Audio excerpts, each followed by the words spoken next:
Welcome to Country Roads. Take us to the movies. I'm your host, Colin Farrell.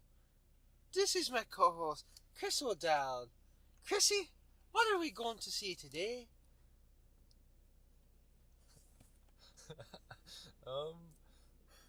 Today we're going to see the...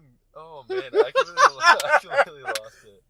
That was... I don't know what that was. Today I'm going to see the Mule. It's what It sounds like like Borat almost. Yeah, no, it's like Norwegian or it's like Scandinavian. Jonah Hill in the one segment of Maniac. I don't know if you've gotten that far into it yet. I don't think so. It's like one of the last 2 episodes. I don't know how far you got into it before you took a hiatus. My next episode is the one where Emma Stone's an elf. Oh. It's like fantasy or whatever. That's the next one I'm on. We're seeing the Mule. Yeah. So, if you heard us talk before, the Mule was one of our most anticipated movies of the year since the trailer came out. Like, we were psyched. For that movie, weren't we? And we thought, it might be an Oscar contender. We thought, a return to form of Clint Eastwood. Something back to like the Unforgiven, Gran Torino type. Apparently, he's just continuing his streak of really not great movies. Yeah, I've heard it's like the the complete opposite of Gran Torino, which is about like racial healing and like overcoming those prejudices, and this is like Clint being the most grumpy old man. This is like Trouble with the Curve plus racism, is what I've heard. That's about all I've heard. Trouble with the Curve plus racism. Yeah, like super grumpy, and a little more violent, yelling about young people. You watch the first 10 minutes of Trouble with the Curve. No, like it's literally the first minute. Yeah, that's all you need to see in the movie. In which he's peeing and swears at his penis because it isn't going fast enough for him, and then he bumps into a table and then kicks it and calls it a bitch. He does. I laughed so hard when I saw that because he bumps into this table, so he just kicks it across the room. Goes, "Yeah, bitch," and it's like, what the fuck? Yeah, not his greatest work. So we'll see. I mean, there are some good reviews of the Mule. There aren't any great reviews. There are some good ones, but then most of them are meh or this is bad. Yeah, I'm anticipating meh is my anticipation of the movie because the reviews aren't like this is horrible. It's meh. Well, I mean, like as a whole, compiled. I'm going to equate it. It's probably going to be like White Boy Rick. I think it'll be more memorable than White Boy Rick, but maybe not for good reasons. We'll see. I don't know. I'm sad though. Yeah, we've still got 3 more movies maybe this year. 4 maybe, because we might go see The Green Book, Into the Spider-Verse. That's 2, and then the only things coming out that I know of are Beale Street and Vice. Those might be good. Yep. Go see that Christian Bale. Balding Christian Bale.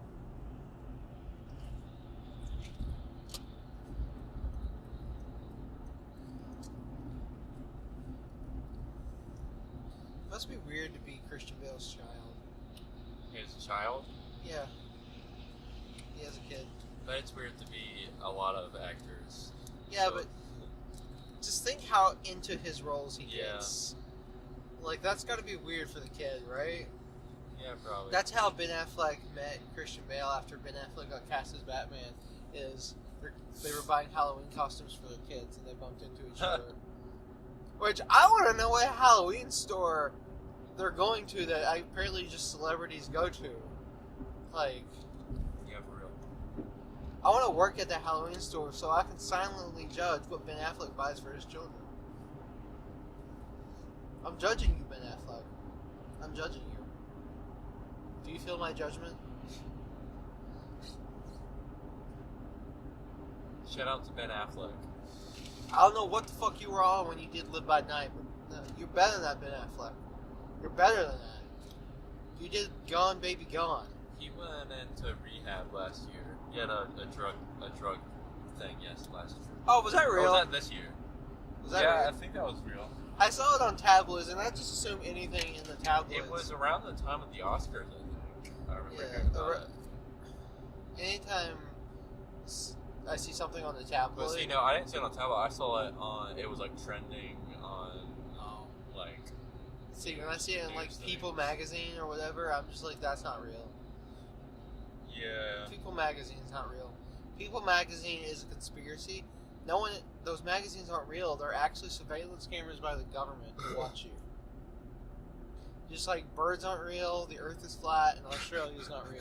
Birds aren't real. Have you not heard that one? No. There's one. Birds aren't real. They are surveillance drones. Gosh, there's a lot of surveillance drones. Holy Yeah, crap. look.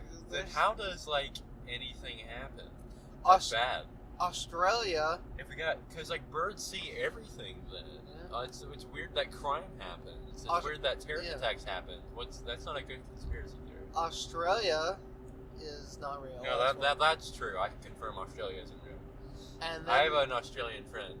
He can confirm Australia's not real. and then there is the Earth is flat. Yeah, that one's obvious. I mean, look. Look at that curve. It's clearly Do flat. you see that we're in a globe? No. Did you know the Earth isn't really even a sphere? It's like, it's very close to a sphere, but it's a little more egg-shaped.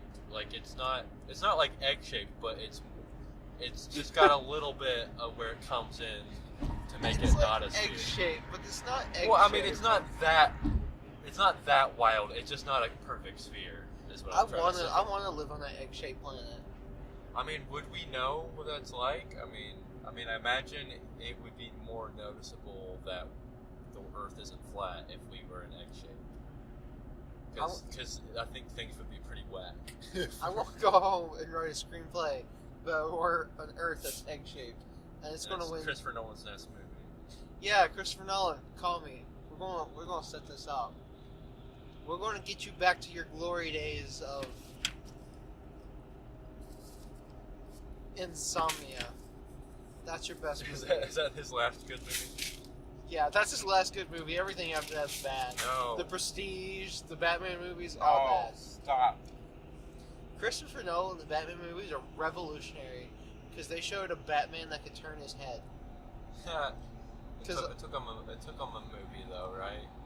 No, he could do it in the first one. Oh, could he? I thought it wasn't until The Dark Knight that he could. Yeah, he could turn his head. Yeah, that's like the second. Batman Begins. That's like the second mask he makes for him. And it's like I want to be able to turn my head. I think the joke. That's the joke. Is because every Batman before that in the movies, they have to like turn their whole body, like the Michael Keaton Batman. Michael Keaton. That's a cool dude. Michael Keaton's a good Batman. I like his Batman. He's a cool dude. I like his Batman. However, he's not the Batman. The Batman Is this guy named this Killing Joke Batman. is Kevin Conroy is the Batman, and Mark Hamill is the Joker. Always and forever. Did you people. get the animated series on Black Friday? No, nowhere had it cheap, but they are. I've only seen it mentioned Walmart. Walmart's going to have one that's not a deluxe edition, without the Funkos for like $50. Yeah, I don't want Funkos. Take the Funkos out, and we're good. Well, there you go. Walmart's got Yeah. one for $50. So you just hop on there, buy that from Walmart. Are they on it now or later? I think it's getting ready to come out. If it's not already out, it's going to be soon. And then you can get the Last Airbender Blu-ray, and boom, you've got the best animation right there for you. Boom. And SpongeBob, the No. complete series. That show's never going to stop. So, speaking of superheroes, I've been playing a lot of Spider-Man lately. Yeah. Yeah. Did I talk about Spider-Man much? I think a little bit, but I think you were holding off till I played it. Yeah. It's good. It's good. Yeah, it's a fun game. really fun. I have a couple issues. Yeah, it's not perfect. I'm in that part when, spoilers people, there's the riot in the city, and Spider-Man's running around trying to stop it. Yeah. Here's my question. There was one part I was doing that I looked above me and there was Avengers Tower. Where the fuck were the Avengers? If you like inspect or like when you take a picture of the Avengers Tower or something for like the landmark, Yeah, he's like they're off doing something else, and he's like, I wonder where they are. I heard they were on the West Coast, which is a joke yeah, to the West Coast Avengers. Doctor Strange, his house is in the game. You take a picture of it. they're busy. Hell's Kitchen, where Daredevil lives. Where's Daredevil? They're busy. Daredevil doesn't do anything They're else. fighting Thanos or something. I don't know. Daredevil never leaves Hell's Kitchen. He's blind. Maybe he's napping. I've always wanted a Daredevil game, but that would be hard to do because it would be just like Arkham, like the Except you can't fly. combat style. And Spider-Man makes it even harder because it's got a similar thing, but you've got that big city. The only way I could see a Daredevil game being done is to do it over the course of one night, and it's over the night when the riot is happening, connected to Spider-Man. So like you hear about Spider-Man doing this, but you're like down on the streets fighting in Hell's Kitchen. That's the only way I could do it, but they already did that game. It's called Arkham City. So you can't really have a Daredevil game. What do you think of the story so far? I like it. Yeah. I just got into the last act. It's good. It's got a good narrative. Some of the stuff later on, like some of the emotional moments, were kind of cringy for me. I don't like Spider-Man's face. Peter's face is weird. Like it is kind of a weird face, and it's kind of dry. That's the thing about it is like everything's so photorealistic and it looks really nice, but it's also kind of uncanny valley at times, especially with Peter's face. I really like the character of Mr. Negative, and like so where are you exactly in the story? Like spoilers? Like the last thing I did was where you save from the veteran shelter, where you save Miles and May from the fire. And like the villains are doing stuff. Yeah, they're doing stuff. And it's Doc Ock. Yeah. So that's the thing I was gonna say is I like the character from Mr. Negative. I wish they did more of him though, because now it's kind of Doc Ock show from now on. Yeah, I like them. I kind of was surprised that they built him up so fast. I kind of thought that they would just go with Mr. Negative for now. Yeah, no. I kind of thought he wouldn't even necessarily be the big bad of this game, and it would set it up to where he'd be the big bad of the next game. That's what I was thinking, Doc Ock. Because it's just Mr. Negative the entire game until that point, and that's like a third way of like you just have like a third of the game left. Like, and then it's just all Doc Ock, and now Mr. Negative's a minor villain, and I'm like, I don't like that because it was cool when they could have did more with it where. Yeah. He's your, Aunt May's boss. UFO fan. UFO fan. He looked like a UFO fan. He looked like we passed the Jeep, an old Jeep that said UFO fan, and the guy looked like a UFO fan. It's like, he's probably going to stay. We should ask him about birds being real, because I bet you he's got some topics on that. Anyway, they could have done more stuff with it being a kind of comfortable, because, he's Aunt May's boss, he's the feast guy. And there is kind of one moment of it's tension because I feel like he knows, he's Mr. Negative, and then I don't know that he knows Peter's Spider-Man, but I think he knows that Peter's onto him or something. And there's like that tense moment, and then they don't really do more of that. And so I wish they did something with him being a bad guy and using Aunt May or using. I wish they had went with just him for this game. Yeah. And then built up Doc Ock down the road, because I think that's the thing is the big cringy emotional moment I'm talking about is referring to Peter and Doc Ock having a moment at the end. Spoilers. Is it like Spider-Man 2? Yeah, kind of, but not as good. It's better in some ways, worse in others. But like Spider-Man 2 is the best. I think it needed more build up because there's a lot of Octavius and he's good and I liked the parts with him earlier. There's not enough of he's suddenly evil now. It rushes so quickly that I wish it built up to it more and then in the next game, I think it would have been more of a Yeah. better payoff. I think it should have built up for the next game. That's my biggest problem. And then they could have done the assembling the Sinister Six in the next game, like that. Him like having that, like him starting to have his personality shift in this game, leading up to like midway through the first act is when he snaps, right? And then he assembles the Sinister Six and breaks into the. And then you can have like a Spider-Man Arkham City where New York's under lockdown. Yeah. And that's the whole game. That would have been better, for a whole game. But with that said, I think the game is really good. Like, I think it's definitely not. I don't think it's like dessert. I think it's like, say, video games had the Oscars. yeah. Oh, that dog! I'm worried about that dog Ooh. now. There's a dog in the back of the truck, and anytime there's a dog loose in the back of a truck, I get really paranoid. And especially because that's a big dog, and he's standing above the like. And this is a really curvy road. Yeah, he's like I'm bigger than the back of the truck. I'm of the belief, put your dogs in a crate and have it strapped down in your back.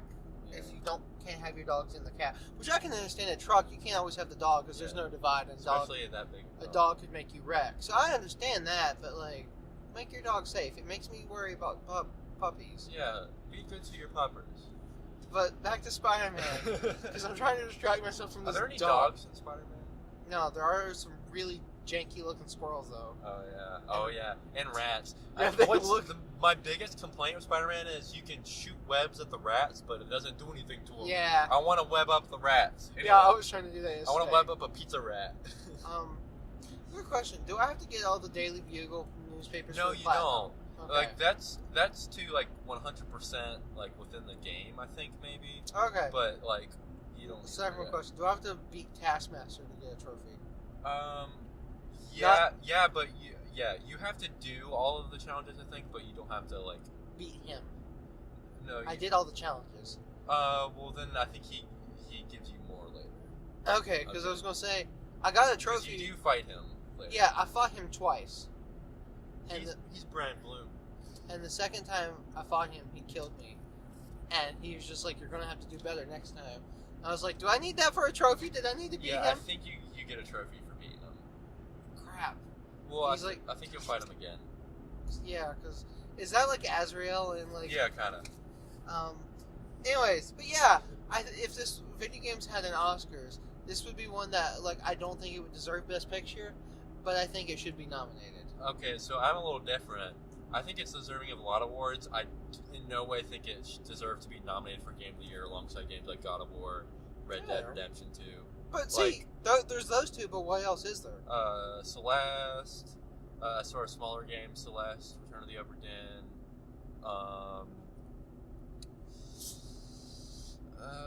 Assassin's Creed Odyssey is nominated by a lot of people. I feel like that. I haven't played it, but I feel like I would put that with Spider-Man 2. It's saying it's as good or like up there with God of War and Red Dead is crazy. But yeah, I'm looking forward to seeing more Spider-Man. I'm really looking forward to Norman Osborn stuff Yeah, because and Harry. I love the Green Goblin, and I think the Green Goblin is the most underutilized Marvel villain. Because I think if you did the Green Goblin right, he could be their answer to the Joker. Yep, and you'll get more of that in this game too. And I need more good Green Goblin. I have a great story in my head for Norman Osborn and Miles Morales that I don't think anyone's done, and I think someone needed to do. That dog's making me nervous. Yeah, I want to get in front of this truck. No. He's changing lanes though. Doggo, survive. He looks like he's not enjoying it. I don't know. Don't climb up like that. Oh my god. Oh my god. This is giving me so much anxiety. This is a good podcast. Doggo, no. Well, we haven't even done our 30 seconds of silence. Oh yeah, let's do that now. In remembrance for the dog that just jumped out. 30 seconds of silence. He didn't jump out, but for those concerned, the dog's doing fine. I think. I can't see him. I think he's in there. There's no corpse on the street.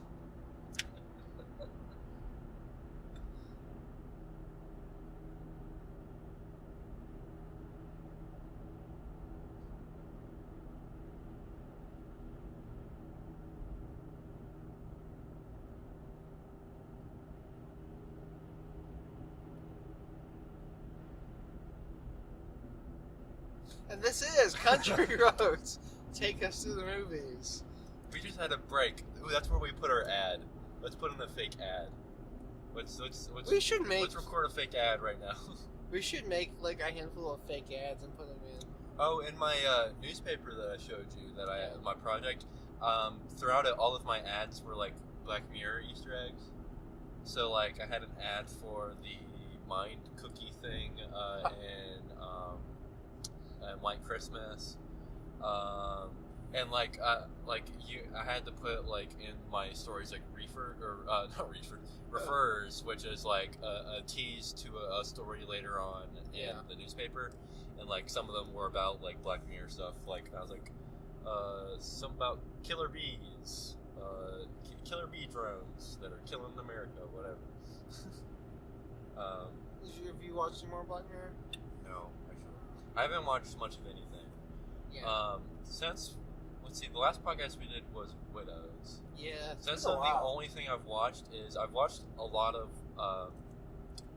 Maniac. I haven't finished it yet, and I haven't watched it in like a week or two. But I was watching Maniac like 6 episodes in or something like that, and I watched Get Out again, and that's about it, I think.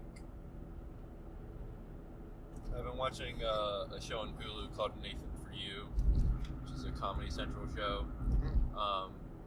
It's like a reality TV show kind of comedy thing, where the guy named Nathan Fielder, he's a comedian, helps struggling small businesses with insane business ideas, and one of them was a small independent coffee shop that wasn't doing very good. So his plan was to finagle parody law and completely rip off Starbucks and stealing Starbucks brand identity by creating Dumb Starbucks, which was legal because under parody law, as long as they were making fun of Starbucks, they could steal Starbucks' brand identity.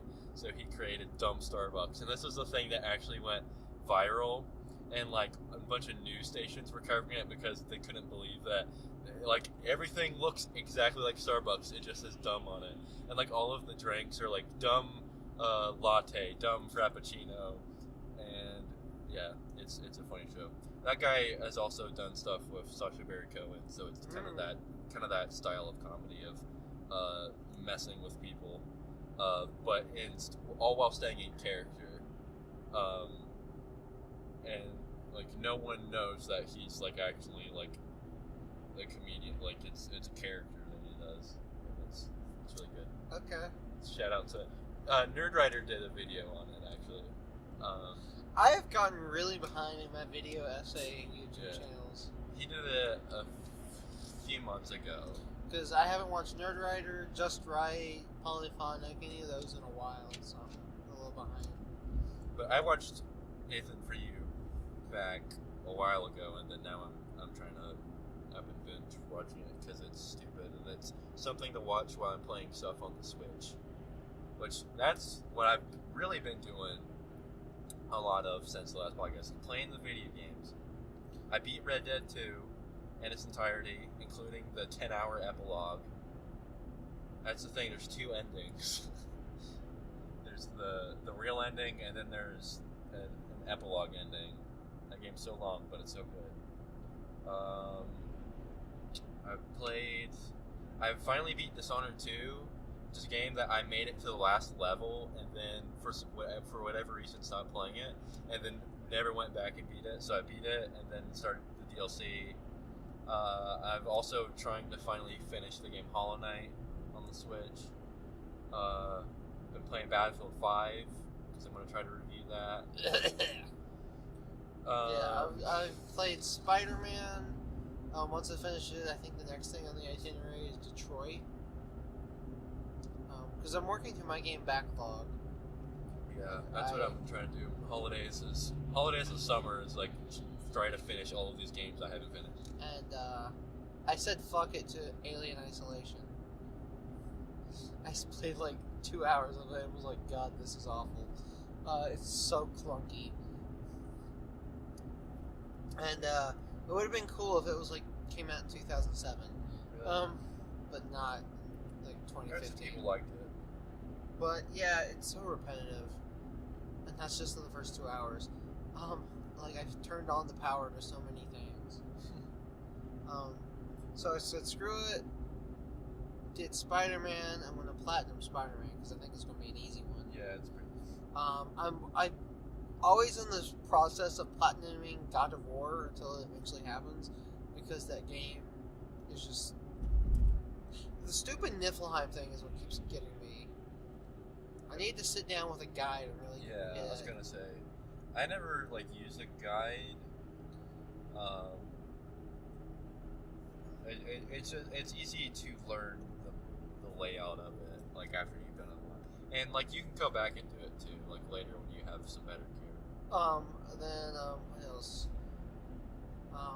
My goal is, because we finally unveiled Marvel Ultimate Alliance 3 10 years later, and it's going to be on the Switch, and it's probably not going to be very good, but my child brain is still so excited for that game. I'm going to play it. And so in preparation, when it gets close to time, I'm going to platinum 1 and 2 on the PS4. Just like a little thing. Which I might get you to help, because I think it's one that you can do that share play where you can invite somebody to play it for a little bit. And there's one segment where I have to have somebody play 6 levels with me to beat it, to get a trophy. Because it's stupidity. People try to make co-op a thing. Nobody wants to do co-op. Yeah. Co-op is dumb. I don't want to play with people. I want to play by myself. Yeah. Yeah, that's and so yeah, I'm doing Spider-Man. I think next is Detroit.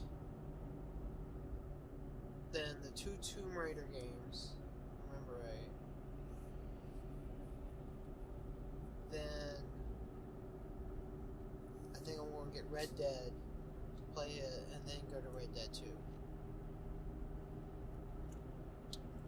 I think. Skip the first Red Dead.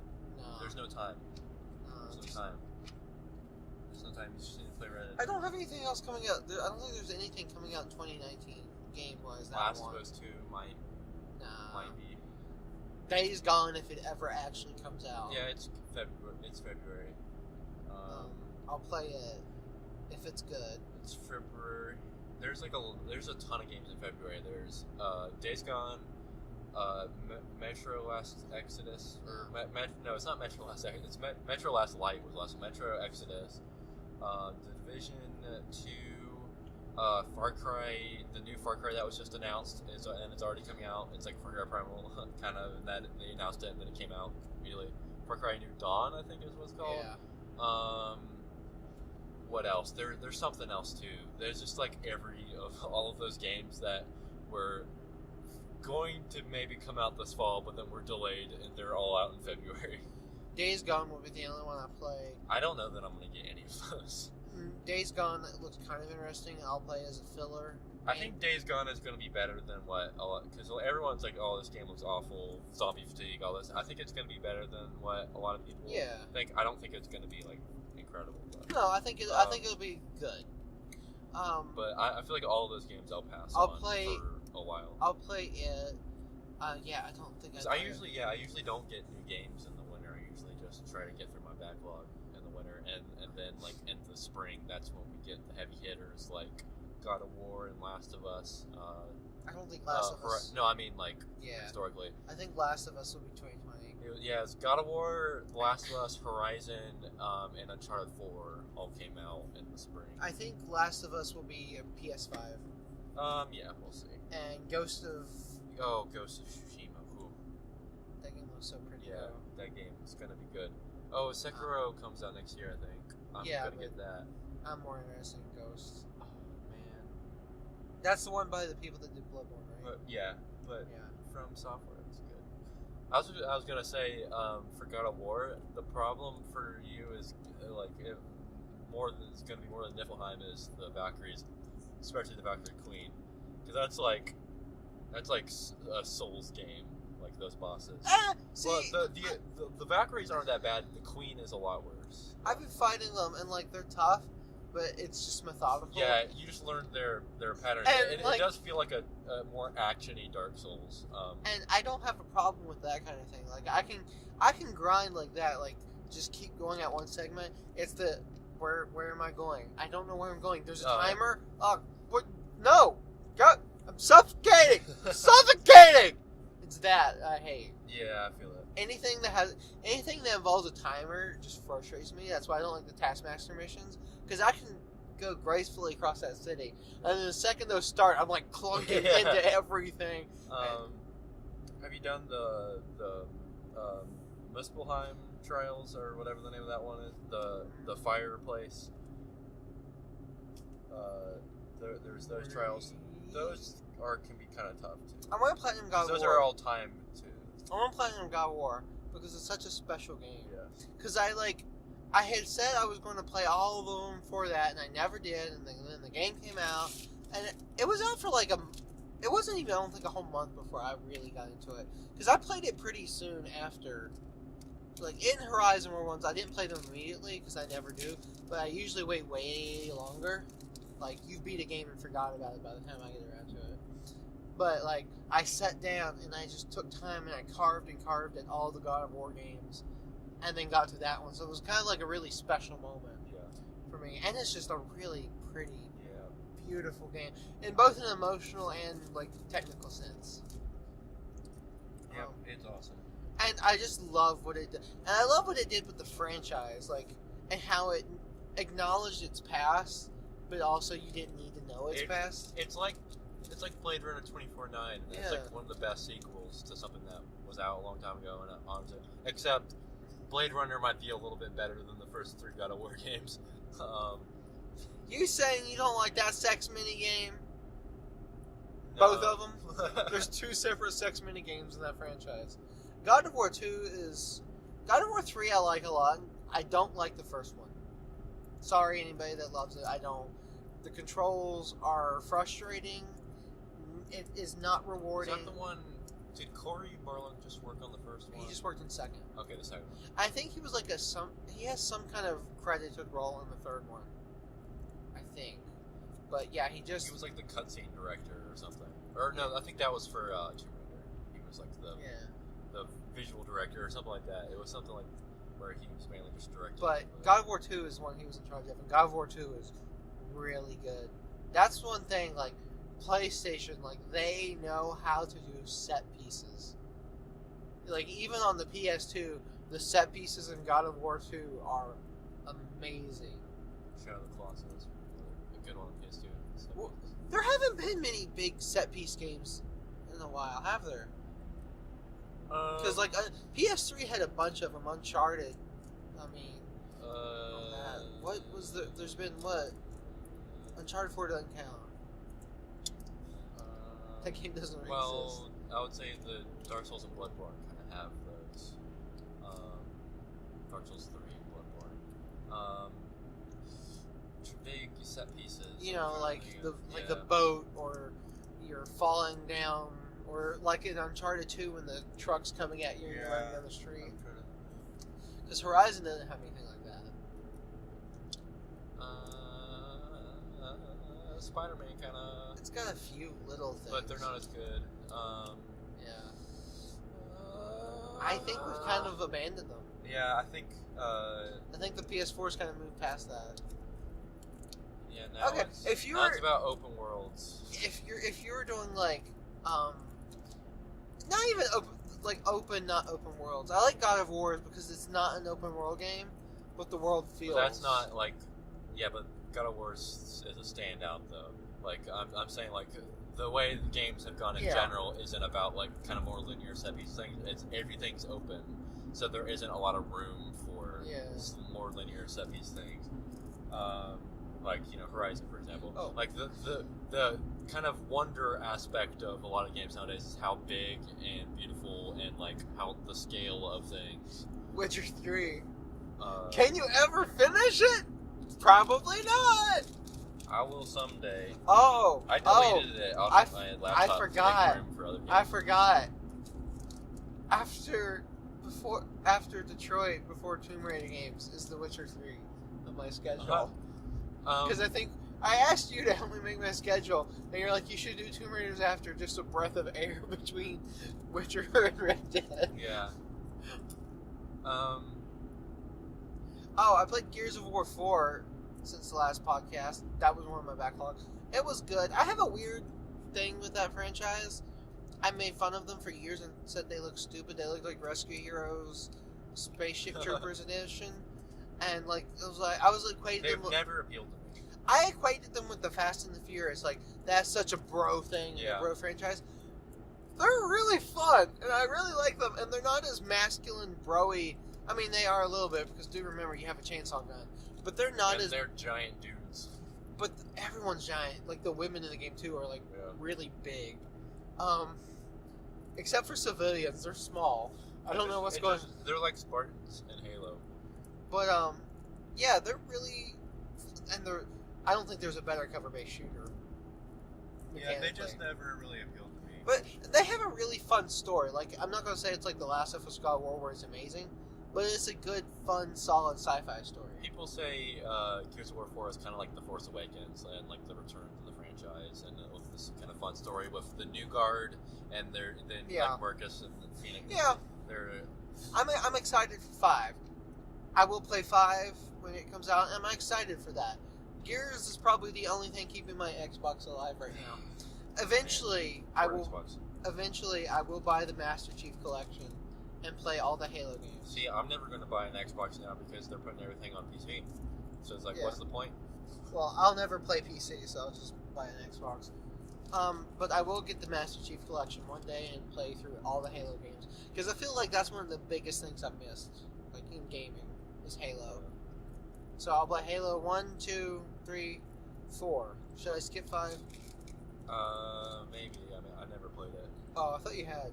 No, it's on Xbox One, so. Oh, is it not on PC? No. Well, no. Oh, you know what you need to play since it's finally come out to PC? Sunset Overdrive? Sunset Overdrive. Yeah, it's on my wish list. And that's one I've been waiting to come to PC, and then now that it is, I'm like, I don't have time for it now. It's really short. And it's just... It's kind of like a Spider-Man open world. Well, it's Insomniac, so yeah kind of a short open world. It's short, it's really fast, but it's a game that you can just play for bursts. Yeah. Like, just put it on, play it for like an hour, and then go away. Like, it's not something like God of War where you have to keep on it because the story. Because, like, it's got a story, but it's more about just playing. Yeah. And also, it's got a great sense of humor. That might be a winter or summer game for me where I think it would be a good winter game. Yeah, it's got a great sense of humor. Like, you can be really goofy with your character creator. Like, you can give your people eye mouths or like their eyes or mouth, all kinds of weird, funky stuff. It's a lot of fun. It's one of the most pure fun games to play. I absolutely love it. I'll pick it up. See, that's how I play. I played through the story twice, I think. And there's one, it's alright, but like I've picked it up and I'll just play it for an hour every so often. Oh, I've got Dead Rising 3 on my Xbox. I'll never ever finish that game. I'm sorry. Dead Rising 3. You look like you could be a fun game, but I will never finish you. I need like I need some killer games on the Xbox for me to play, and there's just never going to be any. Yeah, and even if their E3 showing, I don't know. Like, it's a lot of, they have a lot of studios now, but like a lot of still what they've shown is third-party stuff.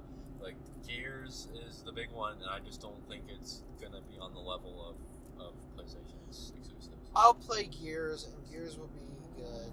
Because, like, Gears 4 is kind of it for Xbox's big exclusives. They had that Quantum Break, but it wasn't that good, and it's also on PC. Well, so is Gears 4, I mean, but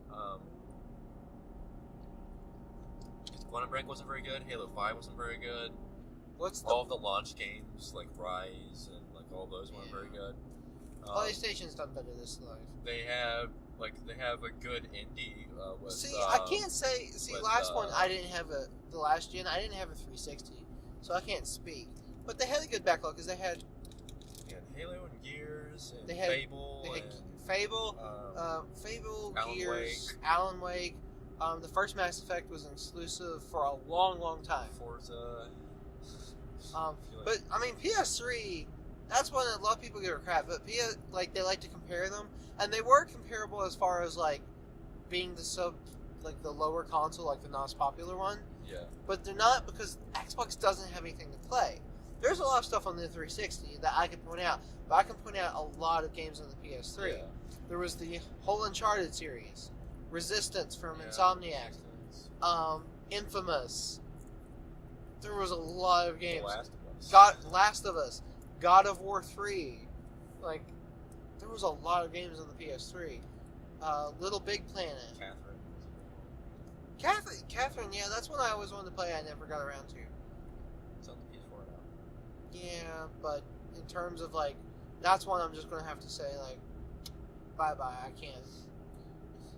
But yeah, Sunset Overdrive was the only game that I wanted to get an Xbox One for, Yeah. because it like was one of the very few like actual console exclusive, because it wasn't on PC. Yeah. But now it is on PC, so it's like, well, and now they've moved in the direction where everything from here on out is going to be on PC, with maybe exception to Halo, because Halo has historically never been on PC. So it would be a big deal if they put it on PC now, and that would probably be good for them, like as far as making money for Halo. It wouldn't be good for Xbox, but that's the thing, is I don't think they're really like, I don't think that's the battle they're trying to fight now with consoles. Like, I don't think they necessarily care about Xbox as much anymore as just the Microsoft platform in general. I don't know. Like, they're not going to give up on consoles, because of course there's a huge market there of people that don't want to deal with PCs, but we'll see. I mean, I'm always going to be a Sony person just because I've had a PlayStation since 1998. I can't. Dude, that Crash Team Racing remake. Oh yeah. That's got me so excited, because that is my go-to. That is my favorite kart game. Mario Kart's a great game, but I love Crash Team Racing. And I have my PS1. And I have my PS1 version of all the Crash games. So we did a E3 predictions article for Ground Punch, and one of my predictions was a Crash Team Racing remaster. And it didn't happen, but now it is happening.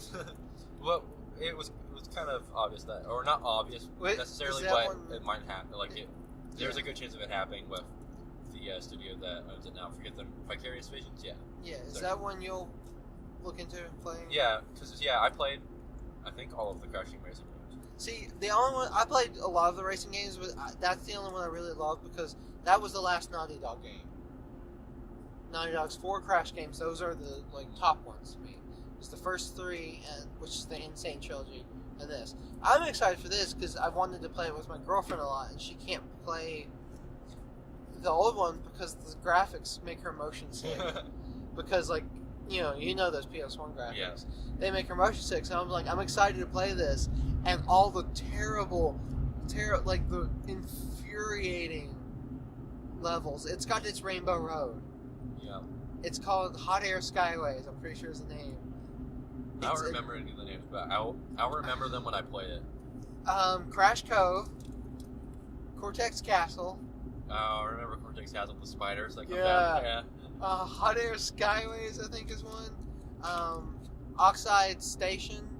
That's a weird one. Oxide Station is only there when you play it by yourself with the AI. If you play with another player, it's never there. Because I always wanted to race somebody else on it because it's one of the more challenging. It's one of the also more fun tracks. Coco, she had a track. Tiny's track. Did you play the PS2 one, Nitro Kart, or whatever it was called? I played 2 of the PS2 ones. I played that one and the one where you could fuse your cars together. Oh yeah, that was the last one, I think. And it also had actual Crash sections in it too, where you could run around as Crash and play platform. But see, all the ones after Naughty Dog just weren't as good. Yeah. That's why they abandoned Crash. Kind of like the same thing with Spyro. They rebooted Spyro so many times after Insomniac left it that it just never worked. Yeah. I'm also excited about the Spyro. It's out. Yeah, it is. I think I might get it for the Christmas. I don't think I'll play it. It's cool, and I played the first Spyro and I liked it, but I only played the first Spyro. I never beat it. and I only played the first Spyro, so I don't have much. I had all the Crash games. I beat them backwards and forwards. See, I never beat the first Spyro, but I did beat the second and third and like fourth and fifth. So, like, my brother and I played the rebooted ones on the GameCube a lot. Like, that was something we did together as like a bonding experience. It's one of the few moments where we got along as kids. And so, like, they're okay, but yeah, they just weren't as good. And I just don't have any interest in playing the remastered one because I don't have any nostalgia toward it. And I got so many other games to play. Yeah. Just not enough time. And then, like, I still have my movie list. I haven't watched any in a while. Yeah, neither have I. I watched something recently. I was going to watch Gran Torino, but it wasn't on anything. You did? You watched all you needed in preparation for this movie. Yeah. That was opening to Trouble with the Curve. I knew you'd like it because it had somebody urinating, and that you just love that. Oh man, I need to watch First Reform. See, First Reform I've kind of waited on because I might watch it with my brother sometime. But It's on Amazon. yeah, but so it's like I don't necessarily like. I would have probably watched it myself already if I wasn't probably also going to watch it with my brother. So I might just wait until he wants to watch it, but we might just watch it individually. So I might watch that tonight, but except I won't because I'll be playing Hollow Knight on the Switch because I need to beat it. Yeah, I'll probably play Spider-Man. I'll swing through the city doing all the side stuff, and Spider-Man keeps saying, I need to go do this story mission. Yeah, that's the other thing of after that turn happens is like there's so many crimes. Like you can't go anywhere without a new crime popping up. Well, see, I'm only interested enough to 100% the districts. Like, just enough to get the trophies is all I want. And I'm saving because I want the platinum to pop up when I beat the game. Yeah, that's what I did too. So I'm just like, no, you're not doing the story. You're going to do what I'm telling you to do, Spider-Man. Oh, the costumes. That's one thing. I unlocked the literal comic book one. Yeah, that one's good. It's good. I like that one. My issue is I told you I don't like that there's not a Raimi suit. Yeah. We got the wrestling suit from the I feel like there's got to be a reason why they haven't done the Raimi one. Like it might take a while because they might have to. I wouldn't imagine it'd be a licensing thing because Sony owns. Yeah. But I feel like there's got to be a reason, or else they would have had it. They've got the wrestling. They've got the wrestling. Yeah, suit from yeah. everywhere. So that's the weird thing. I feel like there's something weird. They've got two from the MCU. They've got the one from In the Spider-Verse in the next DLC pack. So why are and the other big one is why is there no black suit? Like that's one of Spider-Man's most iconic is the black suit. There's kind of well, it's not fully black, but there is kind of one later, but it's not going to be what you want. But no, I mean like the symbiote black. Oh, that one. Yeah, where he's like black and the white. Next game. I feel like they're saving symbiote stuff for the next game. Well, but you could still have the suit, like instead of that stupid skull suit. I unlocked that one and I just said, "What the fuck is that?" They had to have a really wacky thing in there. They have one. It's the comic book one. That's pretty wacky. The comic book one's fun though. Yeah, I like it. You know what they should have done is they had a Stan Lee cameo in the game. Yeah. They should have had a Stan Lee costume, and you could swing through and fight as Stan Lee. That would have been so lovely. It would have been so lovely. I have to go really slow in this part because I went a little over the speed limit and got pulled over. Ooh, nice. And had to go to traffic court. Ooh, nice. I got it dismissed, but I had to pay $80 for court costs. Fun. Because Virginia, that's how they do it. Yeah, $80. That Commonwealth. Virginia sucks. West Virginia is where it's at. Nothing wrong with West Virginia, that's for sure. Definitely not video games. Also, Fallout 76 is the most accurate representation of West Virginia. That's what I'm saying. We got the game we deserved. not in like the post-apocalyptic wasteland. The fact that the game is so janky and broken. broken, Yeah, everything's broken. that's the most fitting thing for West Virginia. Yeah, we got the game. Have you seen the controversy about the limited edition too? No. So is it like the sacks or something? yeah, so there was a bag. There was like a canvas bag that was supposed to come with it, but instead they gave like this really cheap plastic bag. So then people were like, "What the fuck?" Then there was like went back and forth, and they were going to give people refunds. Is that dog? Is that guy biking with a dog? I can't see what's in there. I hope it's his dog. That would be funny. It had like a carriage on the back of his bike, and I really hope he's biking his dog or cat around. Yeah. Anyway, so they were going to do refunds, but then they're like, no, we'll give you the canvas bag. So, however, you had to go on their website to like put in like a complaint or something, and proof that you got the limited edition and all of that. And whenever you went in to give your complaints and stuff, the website was broken, and you could see everyone else's complaints, including all of their information, including credit card information. So Bethesda, they're not only are their games broken, but their website's broken, and it doxed all of their people that ordered the limited edition, and their information was out there. So they had that huge debacle. Bethesda just could not catch a break. I feel really. Oh, Bethesda. Weird track. Obsidian's new game. Oh yeah, that looks like a lot of fun. It could fun. be good. It looks. Sounds interesting. I don't think it looks like a game of the year type game. I need to see more. Yeah. Yeah, like but it looks like something that, like, for a few hours, that looks like it could be a lot of fun. Like, okay, as far as first-person shooters goes, it's not going to be like BioShock. Yeah, it's going to be like a prettier New Vegas, except it's Mass Effect Andromeda. and hopefully not as broken. Well, yeah, and that it's like space, and like you're going to different planets and stuff. Yeah. And it is kind of like that, where you have a ship and stuff, but like you don't actually pilot it. It's just like a hub. So it is actually a lot like Mass Effect Andromeda. The menu theme in Spider-Man is the only good piece of music in that game. No, it's almost exactly like the Normandy theme in the original Mass Effect. Oh, really? Game. Yeah, it's very similar. Because I heard it, I was like, that's the Normandy theme.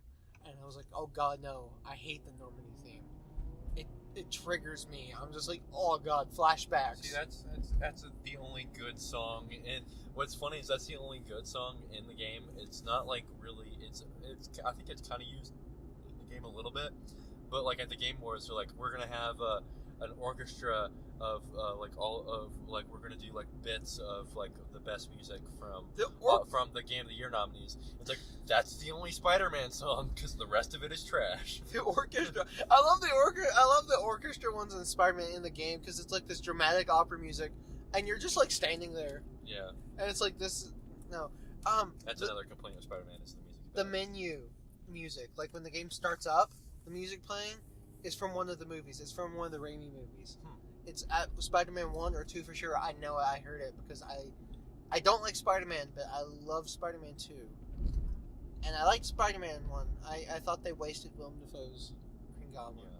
He could have been a lot cooler because now Doc Ock was, that game was like the scene in the hospital when he's like killing everybody. Oh yeah, it's like a cool horror thing. I was like, I'm excited for the next X-Men, not the next X-Men movie, Dark Phoenix. Whatever. I haven't even watched the trailer. I don't know it. The New Mutants one, because it's supposed to be like a horror movie, and an X-Men horror movie is weird, and I like that premise, and I'll go see it for that gimmick alone. That's weird. It's also kind of like not tied to the others, which I like. They're just like doing their own thing, like Logan did, and I like that. We made it. I called the theater early. They're like, hey, y'all have a bar. Can you take drinks in the movies? Like, yeah. And I was like, it's like, I might need that for the Mule. I was like, because apparently it starts off really strong. And I was like, I need to prepare myself. And then come down. Got my Bunch Crunch. But you gotta drive. You gotta drive back. You wouldn't be wasted. You get one drink by the time that movie's done. You're clean. I feel like that movie was so real fast. I guess we still got a lot of time. Yeah, we do. How about that dumpling? I'm gonna take a 20-minute pee, like Clint Eastwood at the beginning of Triple Two. Did you see the trailer for Dumpling? Unfortunately. Did you see the Quiet Place 2.0? Yeah. Except you can't see. Instead of making noise, you can't open your eyes. Netflix is trying really hard with their movie. Dude, they're trying so hard with Roma. Have you opened Netflix lately? Roma's a Netflix movie? Yeah. I didn't know that. Yeah, it's on Netflix now. It's supposed to be good, isn't it? It's a Best Picture contender. Really? Yeah. It's Alfonso Cuarón, right? Yeah, Children of Men. Yep. I didn't know it was on Netflix. Yeah. When you go up, when you open Netflix and like you have the tab to choose all your different accounts. Yeah. The background today was just Roma. Oh, really? Yeah. I added it to my list. What's it about? From what I've heard, it's just Alfonso. It's like a retelling of Alfonso Cuarón when he was a kid, Really? like with his maid or something. It's like a deeply personal movie. It's supposed to be. Well, that's like, one we need to watch then, I guess. Curious. Yeah. Of the Netflix movies, and Buster Scruggs. Too. Buster Scruggs we need to finish, and then I still say you should watch The Other Side of the Wind. Yeah. Just for the hell of it. You're not going to see anything else like it. It's a cinephile's rite of passage. Let's say that. And I really hope Netflix does the right thing and offers a physical copy of it, just because I want to have it in my collection. I feel like they might do that since it's such a big deal. Yeah, well, yeah. Make a partnership with Criterion. Let them produce a cover and like it, but it still says Netflix on the thing. I don't care. I just need to own it on Blu-ray. I don't care about literally anything else in your library. I would like Okja, but I can let that slide for The Other Side of the Wind. Orson Welles would want it this way. Isn't the art on that so pretty? Yeah. It's got some of the best drawn I art. like that cover. I wanted to offer it to you just because, like, you've read one of Alan Moore's books. Yep. So that'll give you two of Alan Moore's, like, best work. Hey, look. Barbara Gordon, in which she's not having sex with Batman, because that's the way it should be. That's the way it should be, you pervert that made the Killing Joke movie. I mean, Alan Moore is really good at messed up stuff, too. Yeah. Well, you read V for Vendetta. Except it's not messed up in Killing Joke the movie. It's just weird that Batman and Barbara Gordon have a relationship. Yeah, it's pretty. It's pretty. Yeah, it's really pretty art. It's not like like that cover. It's not like V for Vendetta, the book where you have to read it for a little while to get adjusted to the art. Because, like, when you just open it up, you're like, what is that? So that was just... For me, it would have been like that anyway, because I don't read comics. So it's just like reading a comic. There's that, and the only other two comics I would ever recommend for you to read is Watchmen and Dark Knight Returns. Maybe Batman Year One, because it's kind of Batman Begins and good, but Dark Knight Returns and Watchmen are the only two I think you would be really into. I love that Tim Burton quote, because it's not like a good quote. It's just the fact that Tim Burton likes the movie. It's not like usually they put a quote. It's like it's well written. It's like dark and thrilling or something like that. Instead, it's I love The Killing Joke. It's my favorite. It's the first comic I ever loved. Tim Burton. IGN.com's on here. Easily the greatest Joker story ever told. Batman the Killing Joke is also one of Alan Moore's finest works. If you've read it before, go back and read it again. You owe it to yourself. A genuinely chilling portrayal of Batman's greatest foe. See, that's like the kind of quote I would expect. I love The Killing Joke. You know what we need to do? We need to get the podcast, like, advertised for it so we can become Rotten Tomatoes critics. We do. And then our weird score of, like, our arbitrary rating score can be factored into Rotten Tomatoes. I don't know if they'll go for that. Oh, but wouldn't that be beautiful? It's got 6 Clint Eastwood's being racist out of 8 Bradley Cooper's. Well, that's a pretty high rating. We'll see. Yeah, that's like an 8 out of 10. Yeah. Well, Mule. Those good ASMR sounds. Ooh. This is closing a book. That's some good ASMR. Okay, we're gonna go Me opening. No, it doesn't make any sound. We're gonna go see Clint Eastwood probably be racist. Joy. Welcome to Country Roads. Take us to the movies. Brought to you by O'Reilly Auto Parts, Lincoln, the cars. That is. What else? There was another one. Waffle House. Bringing you the most disappointing podcast of the year. Which is fitting, because I think we just saw our most disappointing movie of the year. Okay. Brought to you by O'Reilly Auto Parts, Lincoln, and Waffle House. There's a lot to unpack. I have a lot to say about this movie. How about you? I don't even want to talk about it, really. Okay. Remember Widows? Remember that one scene when they break in the house? That was good. Yeah. That was a good part. Remember, like, all of it? It was pretty good. Yeah. So, The Mule was one of our most anticipated movies. It came out and it's gotten mixed reviews, I would say. Because it's like, what, 60 on... 60-something, 63 maybe on Rotten Tomatoes, although it may be different at this point. Metacritic Metacritic is like 58. So that's like not bad, but that is definitely not good. Like, it's mixed. Yeah. So we were thinking maybe like White Boy Rick, kind of forgettable, bland. Oh baby, oh Lord. Well, let me say it to you this way: if you got to go see a movie about an old man in a life of crime, between this and The Old Man and the Gun, see The Old Man and the Gun. Whoa. By golly, give that movie your money. Man, no. This is the coolest thing I've seen. This is my water bottle. I have it on top of my phone, which is lit up, and it's glowing. Watch this instead of the Mule. Get your phone and get a water bottle, put it on top of it, and look at the cool, pretty light show. This was a white show. The movie was so bad. It killed all of Kelson's brain cells. Yeah, my brain cells are gone. Okay, let's just start. I feel like we need to go through this I just in want to sequence. swear loudly. Well, don't worry, we're going to have a swearing corner. Okay, let's start with us getting into the theater. I got an alcoholic drink to take in there, but I just engulfed it because I knew I was going to need it. I needed more than what I had. If I hadn't been driving, I would have had a lot.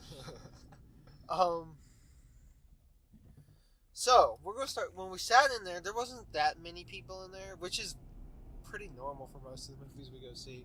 I don't think we've seen a crowded movie. We've been to a crowded movie, have we? Except for Star Wars. Yeah, I think A Star is Born, is the most that's been in the movie. Venom had a few people. Star is Born had a decent amount of people. Like, maybe when we go see Spider-Man and go see Godzilla next year, those will probably be more crowded. Blade Runner 2049, which we didn't do a podcast for, had a surprising amount of people in it.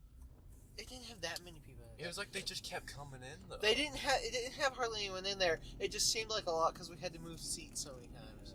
They just kept coming in. But this one when we got in there, Kelson didn't see this, but I noticed, it's an assigned seating theater, but a lot of people don't go by that, especially if there's not many people in there, right? So a couple took some seats that weren't theirs, and there was an old couple pointing at them with their canes, shaking their canes in their face to get them to move. And that's the most accurate description of this movie. This movie is Clint Eastwood's fantasy role. I think we need to backtrack a little bit about it being Yeah. the most anticipated, because Clint Eastwood did bad movies. He had a good run with Gran Torino, would you say was his last really good movie? Well, I really liked American Sniper too. Then he Sully is when he did that. A lot of people said it's good. And and this seemed to be his swan song, his last movie. He's coming back with a bang, and this will be a good send off for him in his career, both as a director and actor. And it's got Bradley Cooper in it too, and the dude that wrote Gran Torino, you said wrote this one. I'm 90% sure. It looked good. The trailer is really good. This is the one trailer. Yeah, and so it was, I can't even form sentences. The signs were there because I wanted to there were no early reviews at all for this movie. Another one is the movie was supposed to release next year, but he finished it early and they just threw it out. Which, in thinking about it, was not a good sign. Well, I don't know what more time would have done to make this better. No, but I'm just saying that's what I'm saying. They didn't need it any time. They were like, this is not redeemable. Get it out now. Man. Oh, this movie is just offensive on so many layers. Should we try to unpack? It's like an offensive ogre. It's just so. I haven't seen Gran Torino. You have. You say it's kind of handling, racism in a way, stereotypes. And, well, he's like a Korean war veteran, and he is in this one too. And he sees all Asians as the same, and he's living in a neighborhood that's been largely populated by Asian community, the Hmong is what they are, in the past few years in the movie, and he's, kind of prejudiced towards them. One kid tries to steal his car, his Gran Torino, and his family decides his punishment should be to repay the debt to the man, like doing chores and things. And so he and the boy start to get close, and he starts to learn the family, and it's kind of like healing those wounds and things like that. So this movie, I feel like I did all that? maybe was trying. I don't even know that it was trying. I don't think it was trying. But like, I think it's just like there's a lot. Like, I think it's just like this is a racist old man, and there aren't really saying anything with that. They're like, this is your grandpa that's casually, like, he's not like. But they're not like really saying anything. He's not like they don't ever use that to say anything. He's not like your uncle that's yelling, "Go back to Africa" to black people. But he's like your grandpa that's casually racist because two black people Negro. Yeah, he's like, "I'll help you, Negro people." Or no, he's like, it's nice for a change to help. Kind of talking about black people, the help, and then he's like, here's this old white guy helping you Negroes, or essentially what he says. And they're like, what the fuck? And they're like, we don't use that word, fella. And like, we just say like people, and I don't know what the message was for anything in this movie. And like, I feel like I wanted to interview the people coming out, because I feel they were all like, those people in their terms, political correctness. Like, doesn't that seem like what they were? Because they were laughing at all the stuff like that. The people, the old people, we should have counted. I should have counted. Had a counter of every time there's a reference about, oh, you young people on your phones all the time. Oh God, like it was so much, like so many times. And the old people were like, oh, yeah, you like, tell them, maybe every 15 minutes. Like, really? Like, it was a lot. We can't overestimate how much that happened. It was a lot. It was like, okay, it's the first time, okay, that's something an old person would say, yeah, probably. But like, 18 times. And then he says it to Bradley Cooper. He was like 45? Yeah. And like, all the old people were, we had a joke going in. Everyone in there was wearing a bald cap or had gray hair. And I feel like what's funny is, I feel like a lot of the people in that theater probably enjoyed it. Some of them might have like thought like maybe this isn't the greatest movie in the world, but they enjoyed it. I feel like a lot of the old people probably thought it was a really good movie. I feel like a lot of people in there enjoyed it, and then we were being kind of noisy because it was hard to keep it in.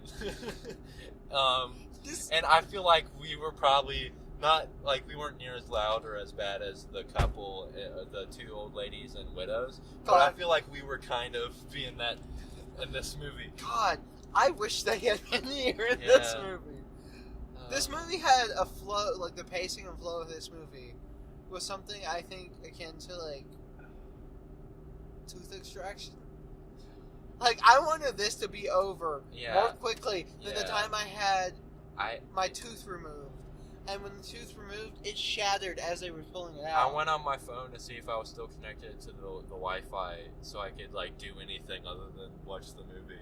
And I wasn't anymore. And I was like, well, didn't want to use data to do anything. So I was like, I guess I just gotta sit here and suffer. So I started playing a game. Oh, okay. So there's the many racist things to the Latino people from Clint. Yeah. He's like, beaners. Like it's very odd. Like, that's the thing is, I don't think Clint's racist I don't think Clint's racist. I think he was trying to do something with the character and say something, but he didn't really say anything. So the character in the movie is just racist. Like, yeah, the character in the movie is just kind of okay. He's an old dude. He's casually racist. That's the thing. It's like, I want to not think that he's racist and thinks this is good. Like, because it's way too obvious. But it's like he doesn't say anything. It's just like a character trait. But there isn't, like, if you have this much amount of like overtly racist stuff in your movie, like, do something with it. Say something.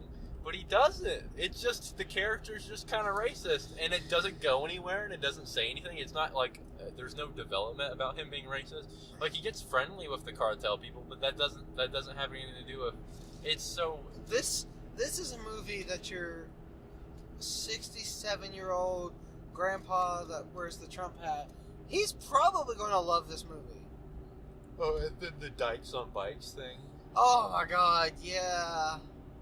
And he says with a smile, "That's not the worst. I'm saving."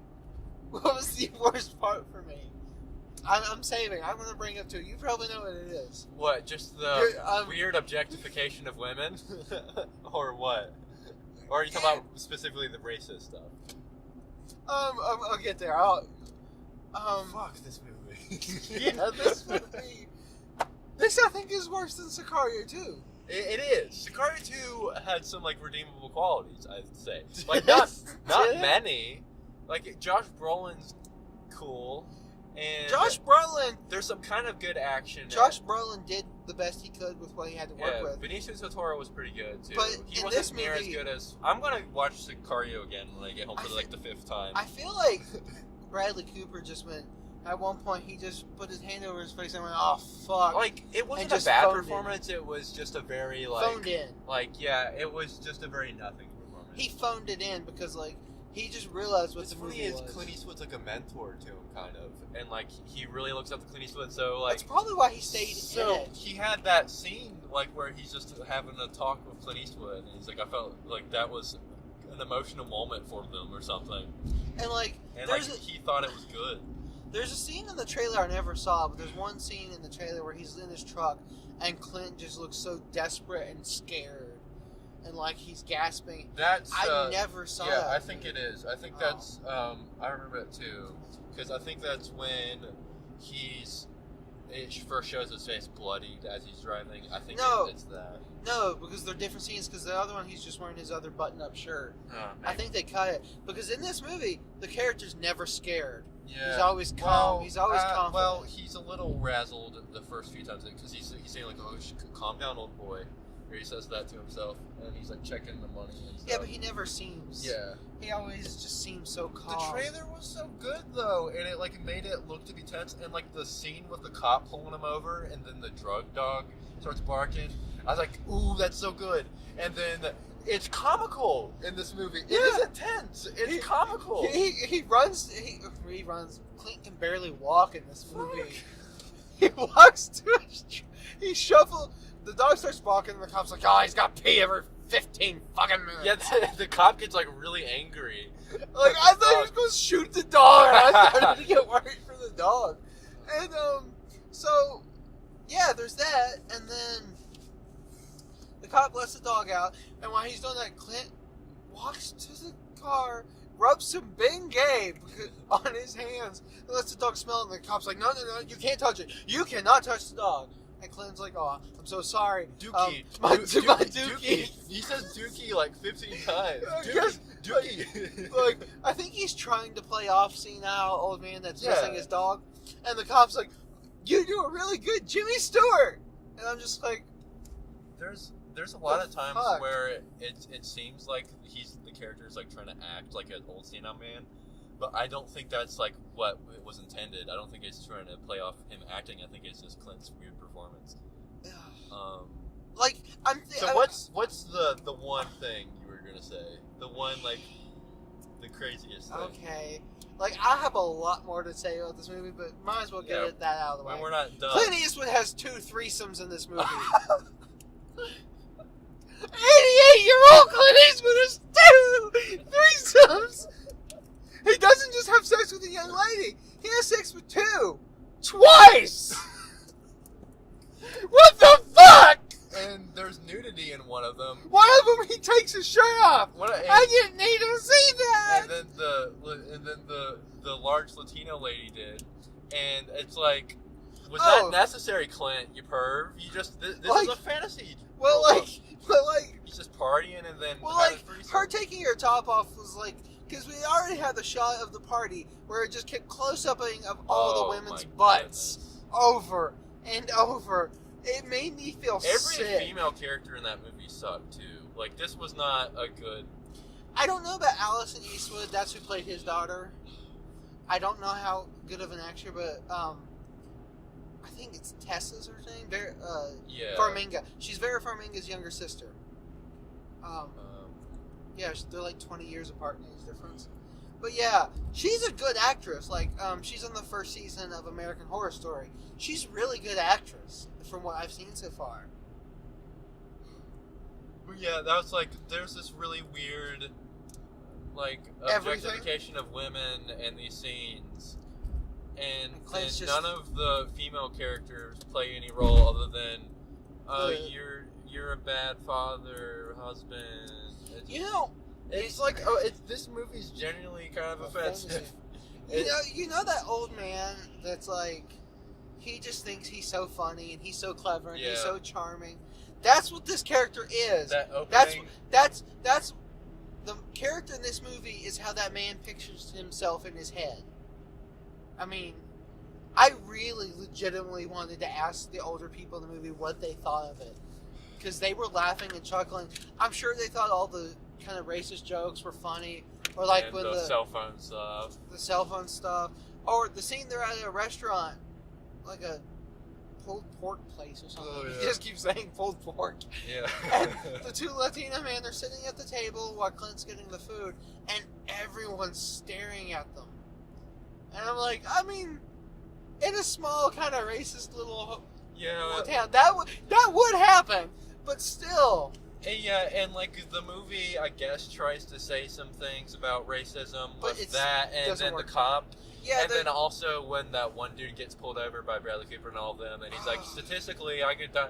And it just doesn't pull anything. It doesn't pull any. And I don't know what the message of this movie is. It felt like Clint Eastwood was shoving it in there because he thought he had to. I don't know what any of these messages were. A lot of those two scenes felt like Clint shoving them in there because he felt like, well, that's what they want now. And he's so, and like, also, here's a big thing. So I'm getting into the plot now. Fuck this movie. Spoil the shit out of it. He's like, so he never goes to anything, and he's always missing in these people's life. Yep. And then his granddaughter calls and says like, oh, your ex-wife is dying, grandma's dying, you need to come now. And then he's like, I can't, I'm on a tight schedule and everything. And then and it's like that moment, and then he actually goes to them.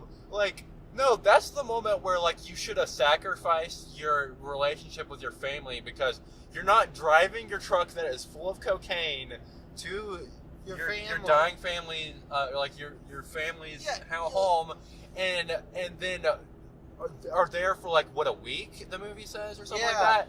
All the cartel people are looking they just made it very clear that if you don't do what we say, we're going to kill you. And you take all that cocaine to their house and stay there for a really long time. Don't answer any of the phone calls.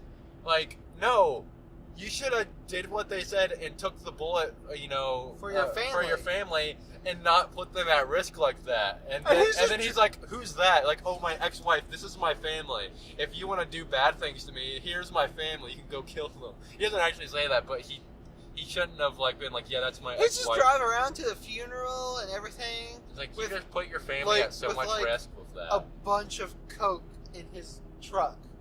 Yep. God. Okay, we're not done talking about it. But don't go see this movie. I'm going to give you a list of movies to give your money to better than this. Okay. The theater showing Widows. Widows. Go see Widows. Second, if you want to see something with Clint, Gran Torino. Go buy a DVD, a Blu-ray, rent it. Just watch Gran Torino. It's so much better. It's really good.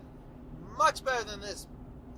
You can watch American Sniper. Piece of shit movie. Venom. Go give all of your money to Venom so Venom 2, 3, 4, and 5 can happen. A Star is Born.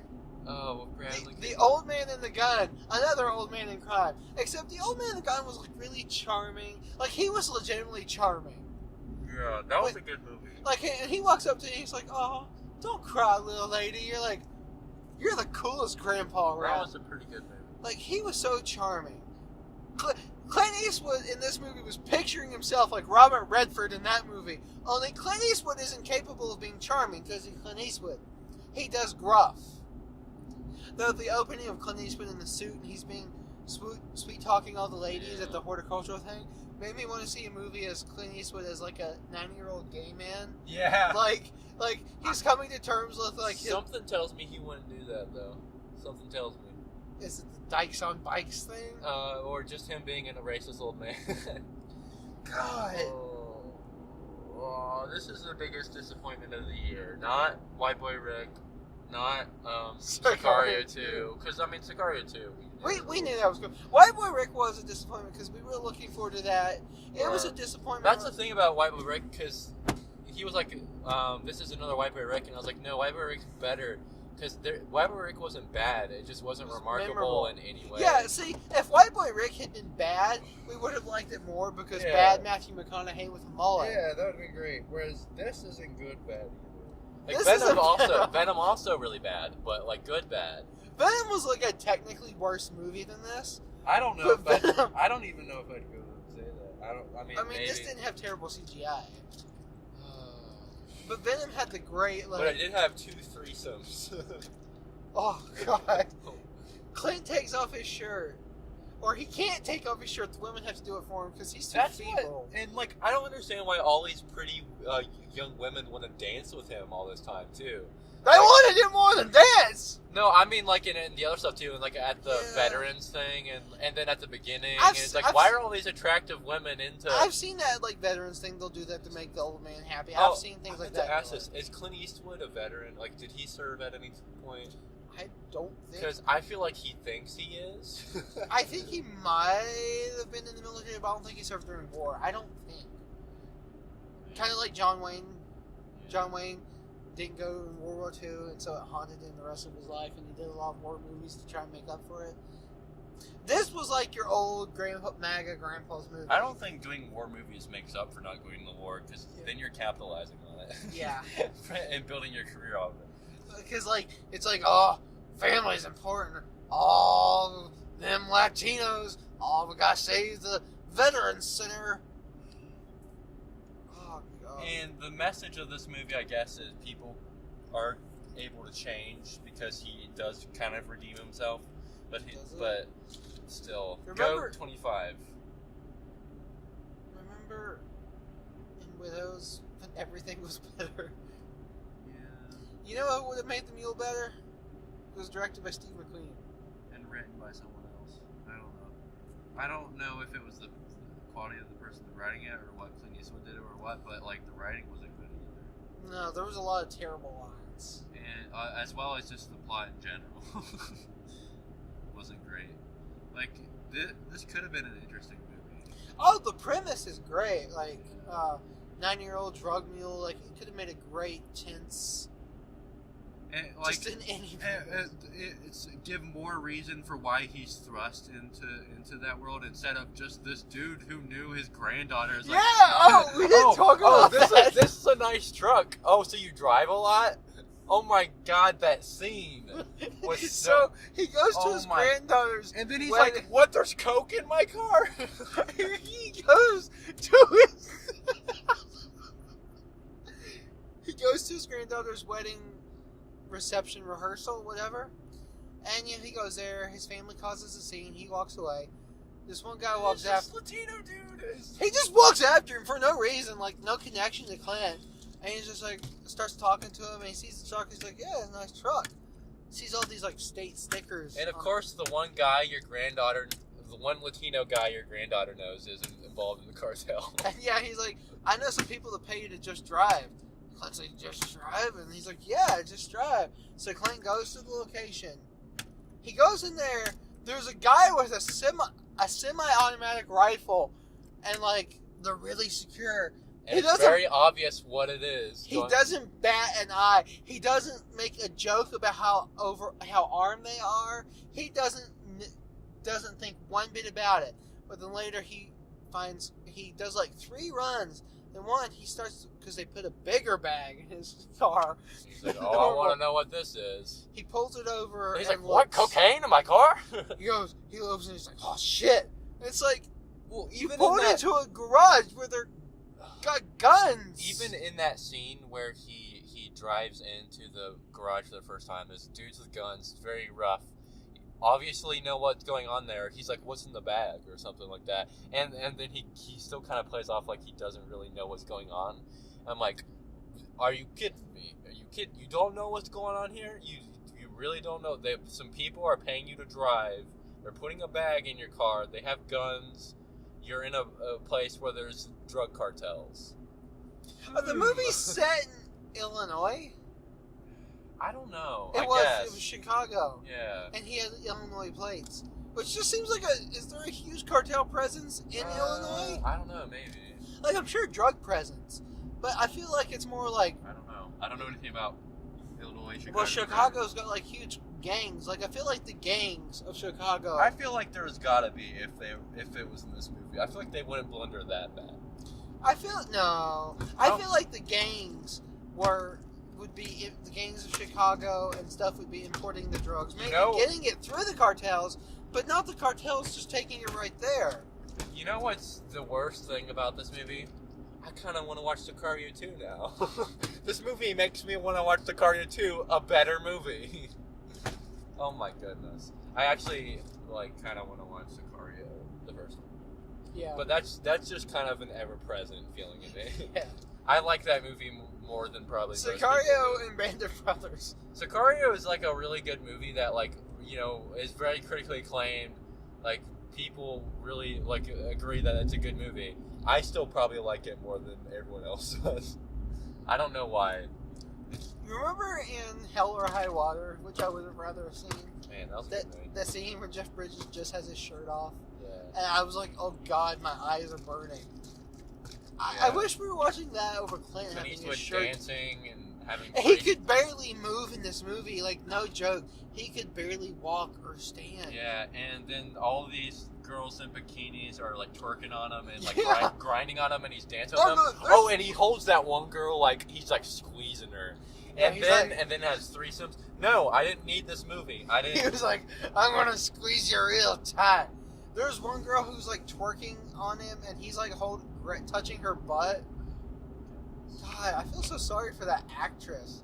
Like, she's just trying to make it, and they're like, oh yeah, you gotta jangle your butt and let Clint Eastwood fondle it. What was the point of any of that? Like, It was and a it wasn't fantasy. Even, it wasn't even to be like, look at this life these rich cartel people live, and like they're living it up, and look how evil they are. Like, no, it kind of endeared you to them. Or like there's a guard changing the hotels, the cartels. They kill off the guy running it, and some other guy takes it. But for no reason, they give no indication that there's a plot or it's going to happen. It just happens. Yeah, it just happens. And you're like, well, what's funny is it makes it seem like that guy that like orchestrates this plot is kind of like not the right hand man, because Julio is. Which I only know his name is Julio for something I'm about to bring up in a second. They make it seem like he's kind of another lackey, and yet he's like running the thing the whole time. But no, my favorite, speaking of it endearing you to them, is don't Julio me. I'm not your amigo. Whenever it's like, oh yeah, that's the other thing is he hates him so much, and then they start to love old Clint because he's making jokes about gonorrhea. And he's singing that jazz they have song. like a bug in his car so they creepy can in the listen. head? So they're just listening to Clint Eastwood sing songs. There is a lot of Clint Eastwood sing-alongs in Yeah, this movie. that's another thing. It's like when he first started singing, I was like, no, I don't want to hear Clint Eastwood sing. He released a record. Oh man, He did a country album. But yeah, and then they get close, and then Clint's like, man, you should get out of here. These people don't actually care for you. And he's like, no, it's my family, whatever. And then they have what's supposed to be an emotional moment in which, like, Julio's not in charge anymore. He's now got to follow this dude that is, like, really rough and is, like, laying down the law. And then he's got to be mean to Clint Eastwood, and you can tell it hurts him, and it's this emotional moment, except it's not. And there's the Popo coming to get Clint Eastwood and take him to jail. Oh yeah, they're riding around in an ambulance, I guess to seem inconspicuous, but they're wearing their street clothes. Yeah, and ambulances aren't on the interstate a lot of the time. Just naturally. Oh. I legitimately looked to see if there was another good movie at the other theater right after we got No, out. we're just gonna go watch. To purge our. I'm gonna watch First Reformed or something. I don't know. Something good. Yeah. God, this is like I was more like I started reading the reviews because I was so excited. I was like looking at it on Twitter and all this stuff, and I was following the movie as the releases come out, and I was seeing like the negative. And I was like, oh, I don't think this is very good. And you were much more like, now let's hold on here. Let's wait and see. No, I just did it. I think you were hoping. I was. Yeah, I don't know. I was And just then- like, yeah, that's. And then it was worse than both of us could have imagined. We can't understand how much we hated it. I hated that movie. I hated this movie. Clint Eastwood has 2 threesomes. Clint Eastwood has 2 threesomes. 88-year-old Clint Eastwood playing a 90-year-old man has 2 threesomes. Let that sink in there. He also swears a lot to That's- himself, like quietly, like, oh. Worse than White Boy Rick. And White Boy Rick was bad. With shit like that. God. Remember Black Klansman? There's another movie you should go see when it's... Oh, so speaking of Black Klansman and Bradley Cooper, have you seen the memes of that director's talk with Spike Lee and Bradley Cooper and a couple other people? And it's like a clip of like Bradley Cooper speaking, and there's like a shot of Spike Lee, and he just looks really uninterested. And like I saw someone tweet like what Spike Lee's thinking, and it's like this dude directs for the first, or it's like, I've been directing for all these years, and this dude directs for the first times and is already nominated for an Oscar. It's kind of funny because there's this screenshot of Spike Lee just looking like he doesn't care a bit about what Bradley Cooper is saying. Spike Lee has been overlooked a lot. I mean, he's made some bad movies, like Old Boy. Yeah, that trailer looked not good. The movie's even worse. It got real. I think the last time I continually looked at a movie for reviews and whatnot was Old Boy, which was also really bad. God, this movie was so bad. Do not go see The Mule. Yeah, probably don't. Or if you are just that curious, pay to see Widows and then go see it. Yeah. But like, be warned, 2 threesomes with. So clarify that doesn't like show anything. Like it's the cartel people are what cartel people. This movie's killed our brains. Cartel dudes are like watching Clint Eastwood in his He's dancing. hotel room, and he's dancing with these 2 ladies and I assume they're prostitutes. and then they leave, and then the second time the 2 that one's way more clear. What's going on. the 2 take him into the room and like, lay down, honey, and then he lays down and he's like, oh mamma mia, and takes his shirt off, There's a part and where then they start undressing and then climb on top, and then that's the end of the scene. they turn out the light. They're like, let me get But that you light only for get shirtless Clint Eastwood once, so They there are 2 threesomes implied, but the only one of them involves a shirtless Clint Eastwood. and they're like, let me turn off that light, and Clint's like, oh, I need to call my heart cardiologist, Dr. So-and-so. Yeah, It's like, I bet they need to turn the lights off so they didn't have to see things as much. I I don't understand why. I don't understand why. Clint was like, I don't oh, understand why anything. like, Why? Just why? Why was anyone in the making that movie not like, yo, dude, this isn't okay? why did Bradley just not like, Bradley, Clint. this. I don't want to think about Bradley Cooper being in this. I don't want to think about it. poor Michael Pena. Yeah, he's pretty good too. He's in a lot of bad stuff. He's not pretty bad. good. He's in Chips. He was in Crash. Yeah, he's good. Though. Crash is terrible. Oh man, have you seen Shooter? Mark Wahlberg. I've seen part of it, yeah. And Danny Glover, and Michael Pena is also in it. Danny Glover? Danny Glover, yeah. Oh, no. I can't get... Did I say Donald Glover? I don't know. I can't... Their names confuse me because it's both D. Glover. Yeah. That movie is really bad. Yeah.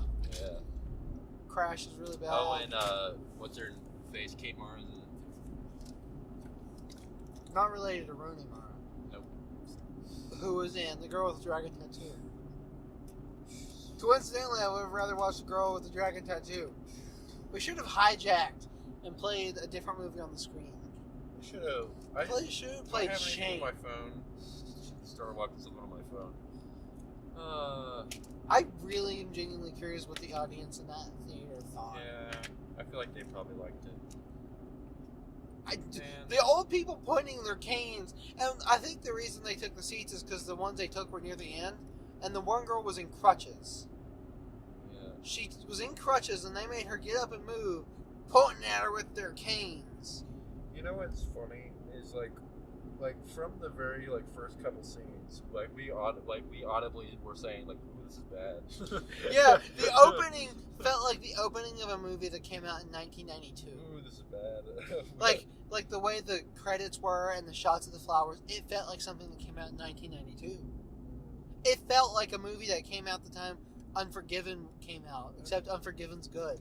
I don't even want to watch Unforgiven or Gran Torino because I don't want to really see Clint Eastwood in something for a while. I just need a good. Watch a good Clint movie. Purge it. No, I'm saying I don't, because it's gonna tarnish those movies. I need a good gap of time so I forget about it. Like with Sicario 2, I've mostly forgotten about Sicario 2, and it doesn't make me angry when I think about it anymore. That's because you saw the Mule and it took its place. Yeah, that's like I said. I'd rather watch Sicario 2 than I genuinely would rather have watched Sicario 2 in the theaters again than paid. Yeah. You would rather paid. Yeah, because at least that's got Benicio del Toro and Josh Brolin. Okay, here's and what the girl you do. the lady from Get Out. No, Daniel Kaluuya though. Or what's her face? Oh, Emily Blunt. Emily Blunt. I just called Emily Blunt what's her face. That's really offensive. Yeah. That's She's Mary Poppins, that's y'all. I'm Mary Poppins, y'all. That's something I need to ask for forgiveness for. I'm sorry, Emily Blunt. You're really good in Edge of Tomorrow, A Quiet Place, Sicario.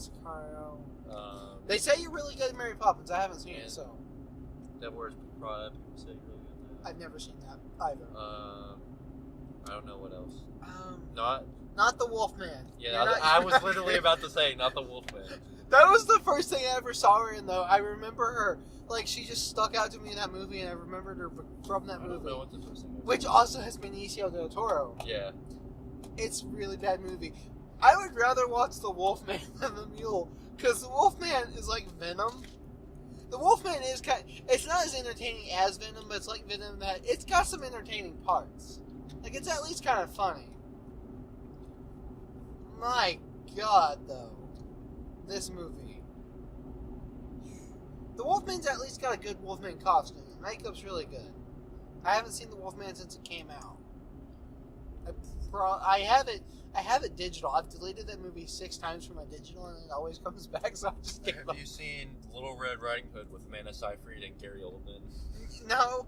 I remember that came out, and I vehemently have avoided that movie. Gary Oldman's in a lot of bad movies. Yeah, he's like Ben Kingsley, Gary Oldman. They're really good actors, Academy Award-winning actors, but they're in a lot of bad Liam movies. Neeson too, except Liam Neeson's just had a big long his career basically for the past long while has been that, with the exception of The Widows. The Grey, I've heard, is different. Yeah, The Grey. The Grey was billed as him punching wolves. That's like The Revenant. It's like him surviving in the. But yeah, I've heard it's a really good performance. Him fighting wolves. I slow down time every time I see car lights because I think it might be a cop, and that would be a terrible podcast. Oh man, that would be great if we pulled over and recorded that. I'll leave. I'm getting out of the car. I'm putting my hands. Technically, I have a very good chance of dying. Except we're white, yeah, so, we're white, so the guy in that movie was Latino, which I don't think they get shot. I don't know. This is probably as racist as Clint, but I feel like black people get shot the most, but Latino people don't exactly get a good. Yeah, I'm sure they get shot a lot too. They probably get arrested a lot, and we're going to send you back to Mexico, and the guy's like, I was born in Los Angeles, and my mom's from Chicago. Yeah. But yeah, The guy's like, Michael Pena starts speaking Spanish to him. He's like, I don't know Spanish. yeah. I felt so bad for that guy. Cops, stop shooting people. Yeah. Remember that law they tried to pass where the cops could just pull over anybody and ask for their papers to prove they're citizens? Yeah, it's like a Joe Arpaio thing. I was listening about that today. Oh, God. Arpaio was a swell dude. He was like, throw all the rules away. We're gonna get every Latino person. I'm sure those people love this movie. And our president pardoned him. Politics. Yo. I want to know what Trump thinks of the Mule. I bet you he has this screened in the White House. Man. See, that's the other thing. Sicario 2 was also kind of like... Racist? No, I don't know. Like, I mean, this stuff is very real, the cartels and the U.S. and stuff. The cartels are real. I don't think Sicario 2 was really racist, though. Whereas this No. one was. You can put... But the timing, the thing about Sicario 2 was the timing. Because that was when the border wall stuff was going on with the kids being locked in cages and stuff.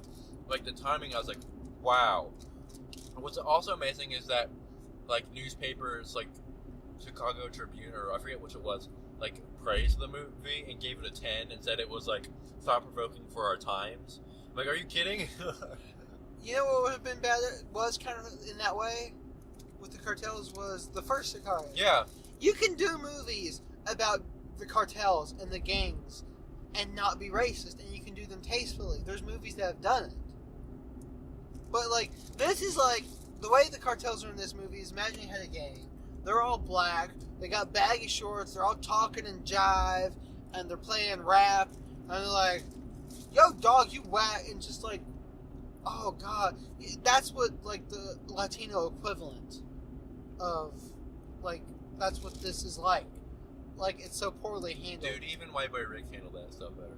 Like, okay, yeah, there are black people in gangs. There's people of every color in crime. That's how crime works.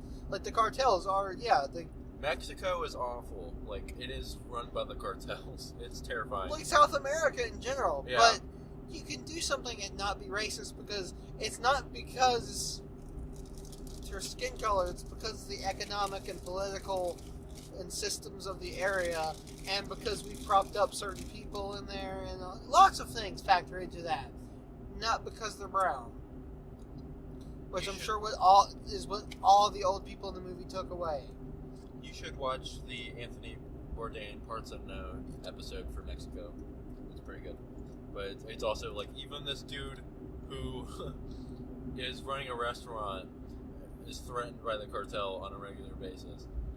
And like, he also talks to this journalist and stuff in Mexico, because journalists are killed all the time in Mexico.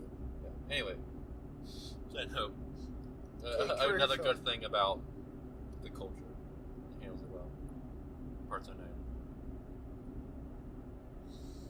Mule doesn't handle anything well, No, except for the fact that Clint doesn't need Viagra. no. Well, yeah. The only thing it hits well is it's a good time for Clint Eastwood. Everyone else.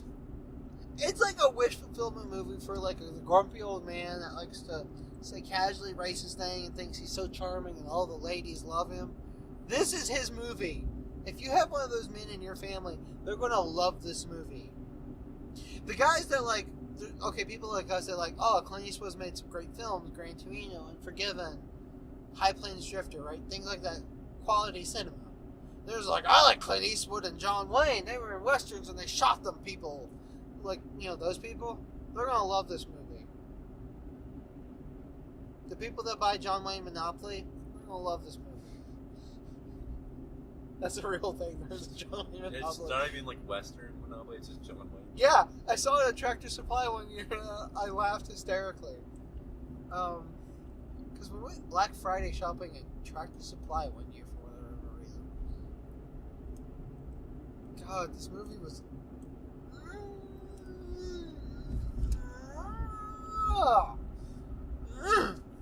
God, this movie. I'm excited for next week when we go see Green Book. Yeah, and it's good Spider-Man. movies. Next week is going to be uplifting AF. Like, two uplifting movies. Two, like, good, like kind of wholesome movies. And then the week after that is either Vice or Beale Street. So, like, hopefully we'll get the... I'm just glad this isn't the last movie of the year. That would be depressing. Our first episode is Sicario 2 and our last is The Mule. That would be the most depressing. I don't know. That might be good. That's a good arc. Sicario 2 to... You know, we're done. The podcast is done. We're pulling the plug. It's in its narrative. That's season 1. See you next year. We'll start with Godzilla and end with... I don't know. Dune, if it comes out next year, probably won't. No, I think Dune's 2020. So let's see, next year early. We got a handful of movies early though. January and February is going to be Country Road to the Oscars, like what we haven't seen and like all that. Like unless we've seen them all, then we're going to have to find something else to watch. April is when I think Us comes out. I was gonna ask you when that came out. Yeah, it's around April.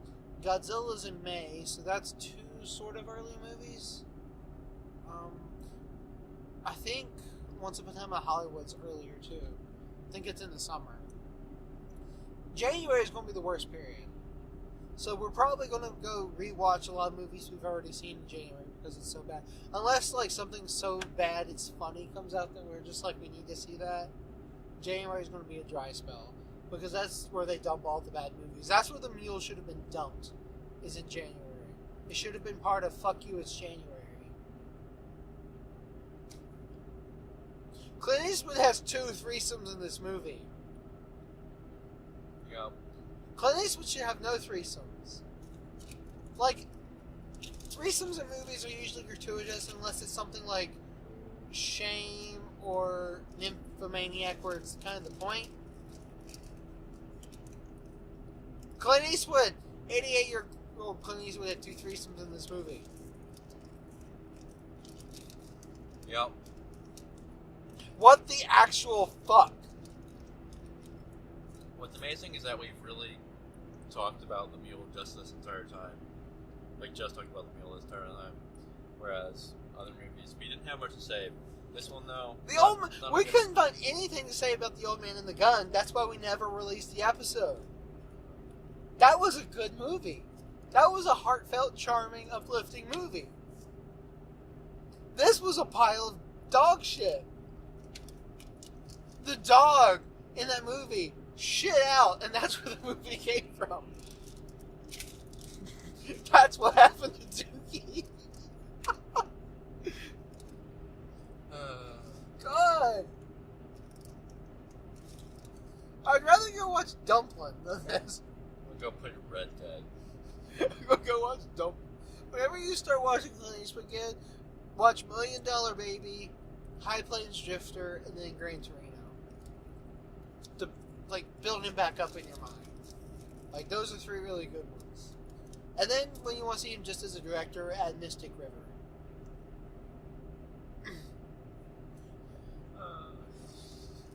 Have you ever seen Milk? No. I watched it a couple months ago. It's actually pretty good. It's got Josh Brolin in it. It's James Franco and what's his face? James Franco, Sean Penn, and yeah, that's what it's Josh Brolin. Yeah, it's about Harvey Milk. Let's watch Brokeback Mountain.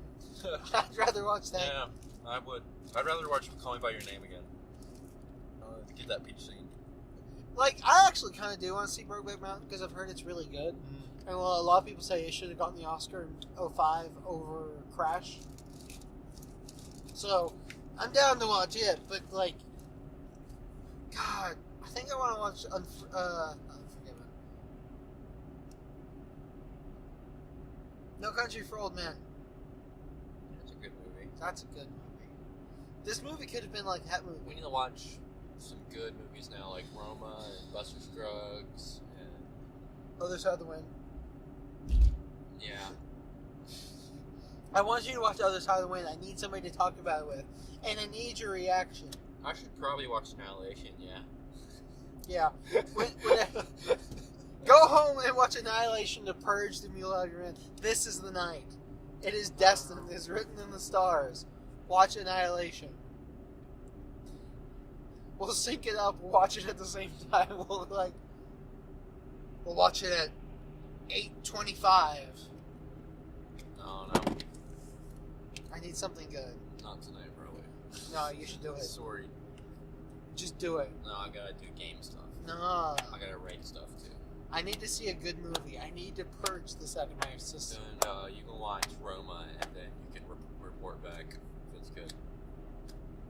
I'm so behind. I could watch The Other Side of the Wind again. That's a very weird I'm gonna watch Sicario again. That's what. No. I'm gonna watch Band of Brothers again. Yeah, I just watched Band of Brothers. You know, I thought about it. Genuinely, I thought about watching an episode of Band of Brothers again. You always thinking about Playing watching Battlefield 5. Maybe I'll get. I think Band of my delivery time for my packages that I ordered by Friday is closer now. It's getting there. It's you know. It was January 18th. I got it down to December 28th, and now it's December 24th. Yeah, that was wacky. I don't know what happened because that didn't happen to me. Like I had like some were delayed like a couple days, but that was it. Yeah. I think Logan was delayed. I think that was it. I got Spider-Man and Wonder Woman. I ordered those, and I got them really quick because they were like $3 a piece. Like I got the Band of Brothers Blu-ray pack for $10. Yeah, that's a good deal. I got Manchester for $3. Ooh, I want to see Manchester again. My brother actually bought Manchester. I'm like, you know, it's on Amazon Prime, But you and wanna I'm like, own yeah. it. And then he's like, and it's like, it's also owned by Amazon, so it's not gonna go off at any point, probably. Yeah, but Oh, like yeah. I don't know. For me, I like to own movies I love. Yeah, Just like it's the cinephile in me. I want to have it yeah. because like Amazon, like your internet can get shoddy and then it goes down to 420. Whereas Yes. you watch that Blu-ray, it's always pristine. You get to see those awkwardness. Manchester's a good movie. Yeah. I should watch The Revenant again. That's a good movie. That's a really good Tom Hardy performance. Yeah, I need to watch that. I would have if I got the Blu-ray for it, but it was like out of stock. Or no, yeah, it was either out of It was stock. online. It was out of stock or purchased at the store only. Yeah, it was which purchased. it may have been like online at some point, and then when they ran out of stock, and then it was at store only or something. But yeah, I would have got the. Did Amazon not have it? They did, but not like that much on sale. So that was the only reason I was going to get that because it was like $4 or something, and I was like, sure, I'll get a movie I haven't seen that's going to be really good for $4. But then on Amazon it was like $12. Yeah. And I was like, at this point, I would rather just like see it first before I buy it. I Because got I generally don't want to buy a movie until I've seen it. I got it on 4K. Come by my house, we'll hook up the 4K player and watch it like that. God. I watched good Bradley Cooper too. I would rather have my tooth extracted again than watch the Mule. Tongue joke. It just, That'll inspire me to write more. it hurt. I'm in pain. Yeah. Yeah, let's talk about good things, positive things, like dogs that aren't in the back of trucks, sketchily. I don't want to think about that dog. I don't want to worry about that dog. Spider-Man, it's fun. Yeah. Yeah. I never talked about the Mary Jane parts. Because when you asked that, I was like, it was like at the end of my break at work.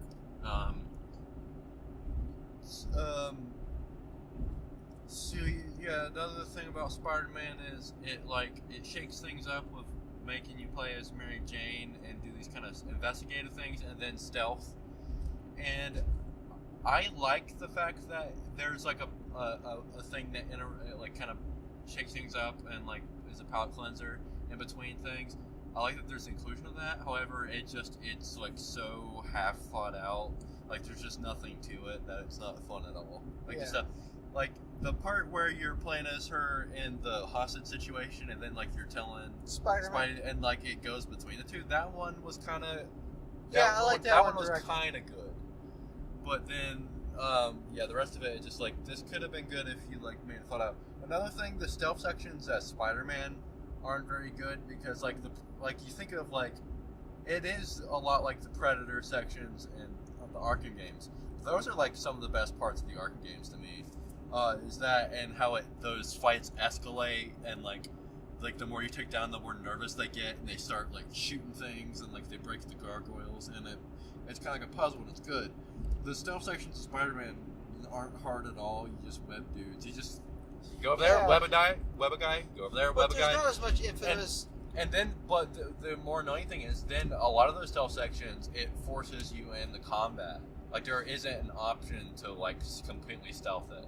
Like it'll actually force the you. waves. Yeah, and that's annoying. So yeah, Spider-Man's not something else. Spider-Man's not super known for stealth, like as much Batman. Like say the game was about Daredevil, that would probably factor in more because he's more Batman-esque. I want the Punisher and just start mowing them down. Just don't include stealth at all, then. Like, make it good or don't include it at all. I want the Punisher just start mowing people down with machine guns. I want Venom just start eating people. You want Venom in Spider-Man the next one?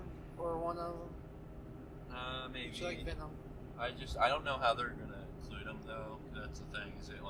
Is it gonna be a bad guy?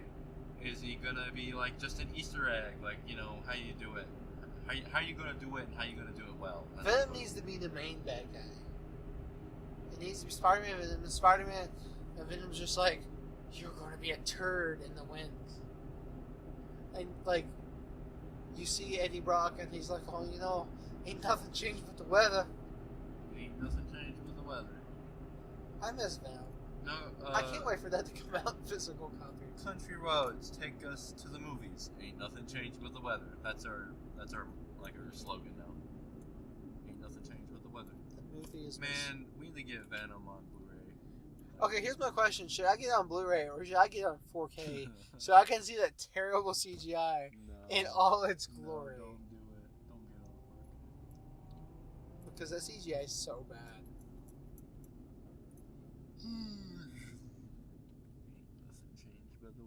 There were medicine commercials for the theater to tell you who the audience was for. All the trailers were like, they were those kinds of movies. I don't even remember. There was Godzilla. Godzilla was my favorite. There was the Keira Knightley, Jason Clarke. Is that his name? That movie that looked awful. Yeah, that one looks like. The window in which it is coming out makes it clear what kind of movie that is and how well it's going to do. And there was another one that was bad. What was it? After that trailer, there was another one that was. I can't remember. That was bad. The Mule overtook everything. Because then you were also like, yeah, definitely added that one to the list. I don't remember what it was. Godzilla trailer looked good though. I like that. Yeah, that was a pretty good one. I liked seeing it on the big screen. It made it look better than on the tiny screen. It's going to be. That movie? I can't remember. There was Captain Marvel. There was Godzilla. There was whatever that movie was. Like the one where you knew what the plot of the movie was going to be by the trailer. Shoot.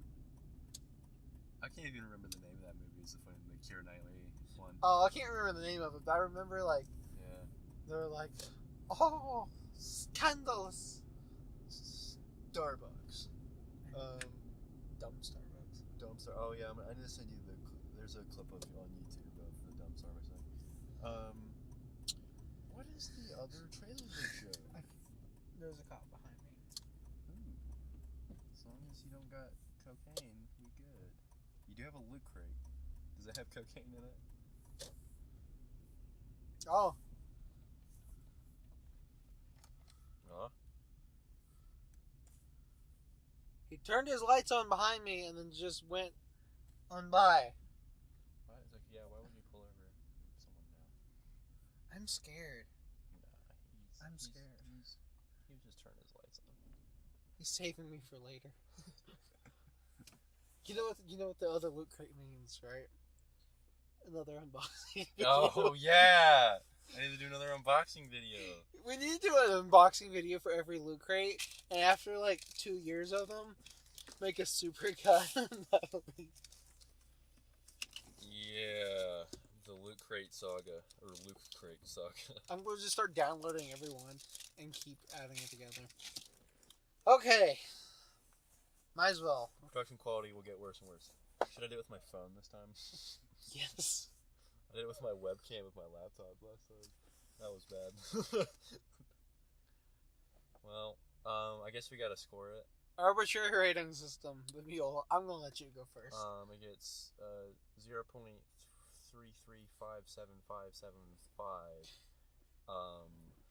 Twerking Latino girls upon Clint Eastwood's body out of 1.666666 out of or 1.666. Clint Eastwood saying beaners. This movie gets... I couldn't even score it. That's how much it's killed my brain cells. I don't know that I should drive home. I don't know that I'm sober. This movie gives... I think it helped me by drinking alcohol. I survived it better. This movie gets 1 Clint Eastwood having a threesome out of 100 Clint Eastwood's being casually racist. This is the worst movie This is the second worst movie I've seen this year. Wow, so Slenderman's worse. Yeah. And then Sicario 2. Yeah. Well, that's the way the cookie crumbles. Thank you for listening to Country Roads. Take us to movies. Do not go see Mule. Go see Widows. Go see anything that's good. And don't forget about the unboxing videos, because after like 10 of them, you're going to get to see them all. I'm going to do a super cut. I don't know what's happening. I've completely lost my mind. That's how bad the Mule is. Okay. Sayonara. Bye, everybody. Sayonara, what language is that?